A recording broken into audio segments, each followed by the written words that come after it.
ஒருத்தர் ஏன் மதம் மாறுறா? ஒரு இந்து பொண்ணு ஏன் சீக்கிரம் மதம் மாறிடுறா? ஆனா முஸ்லிம் பொண்ணு மாறல, ஏன்? முஸ்லிம் சிறுமிக்கு சொர்க்கம், நரகம் முகமது அல்லாஹ் கற்பிக்கப்பட்டது. இந்த குழந்தைக்கு மதத்தை பத்தி எதுவும் சொல்றதில்ல.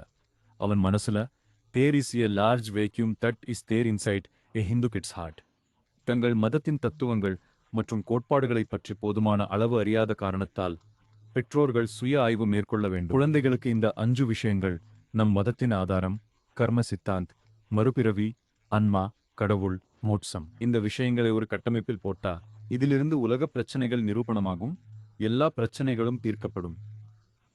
எல்லா தத்துவ கேள்விகளுக்கும் இதிலிருந்து பதில் சொல்லலாம். சரிதானே?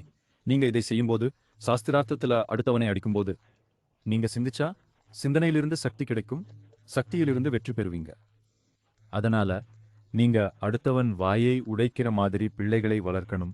அவன் ஜாதியை பத்தி பேசினா நீங்க அவனோட ஜிஹாத் பத்தி பேசுவீங்க. புத்தகம் எப்பவும் அடுத்தவன் பக்கம்தான் திறக்கணும், உங்க பக்கம் இல்ல. இது எப்போ தொடங்கும்னா, நமக்குள்ள சுய ஆய்வு குணம் வரும்போதுதான். பெத்தவங்க சுய ஆய்வு செஞ்சாதான் பிள்ளைகளும் கத்துப்பாங்க. இப்போ என்ன நிலைமை? எந்த டெக்னாலஜி வந்தாலும் இந்துக்களுக்கு எதிர்மறை பாதிப்பு.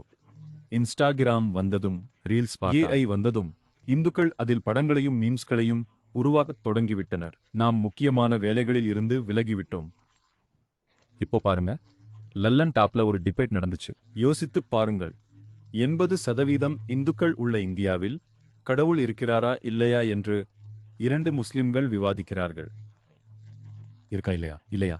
அவங்களால அவரை அல்லாஹ்னு கூட சொல்ல முடியல. இது ஏன்னா, நாம இந்துக்கள் படிச்சு அடுத்தவன் வாயை அறிவுபூர்வமா உடைக்கிற பிள்ளைகளை உருவாக்குறதை நிறுத்திட்டோம். நாம அதை உருவாக்கணும்.